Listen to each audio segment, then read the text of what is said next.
Good afternoon, St. Luke's family of faith. Right now, you and I are living in interesting times. Things are changing so rapidly, and there is so much uncertainty. It's sometimes hard to know exactly what we're supposed to be doing. I can assure you that here at your church, we are in contact with our government and local health officials. We want to be very much a part of the answer, and we want to do the things that are the best for our family of faith, for our community, for everyone involved.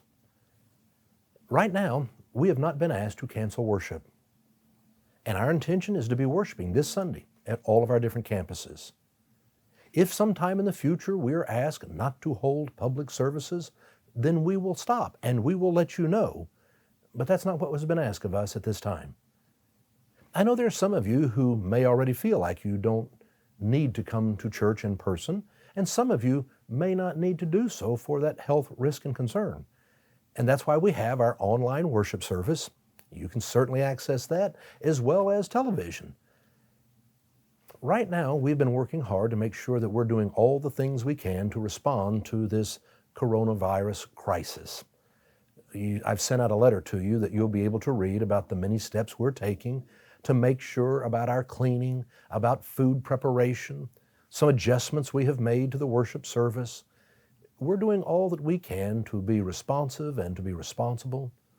Nobody wants to be cavalier in a moment like this, and yet at the same time, nobody wants to live in a spirit of fear. We will make it through this together. As a family of faith, there really are some things that I wanted to simply suggest to you today. 3 things.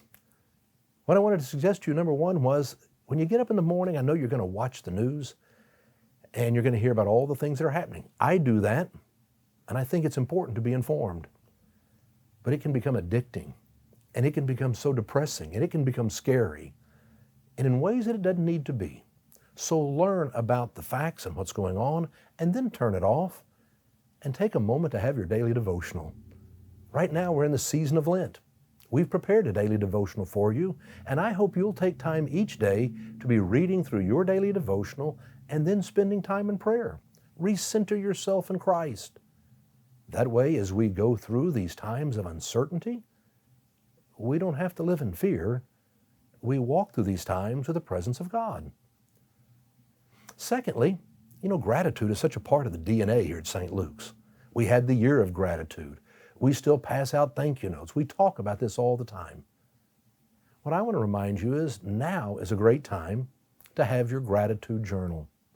Now is a great time to stop each day and think of 3 things for which you are grateful. Stop and remember 3 ways each day that you are blessed. And then third, each day choose to be a blessing. Each day turn your view from yourself to think about those who are around you. What does it mean to love your neighbor? No exceptions. Send that email of encouragement. Write that note that is kind. If you know someone who really is at risk or is afraid or is shut in, do something kind for them. Run an errand for them. Take them a meal. Whatever it is, every day, choose to do something kind. Be a blessing to somebody else.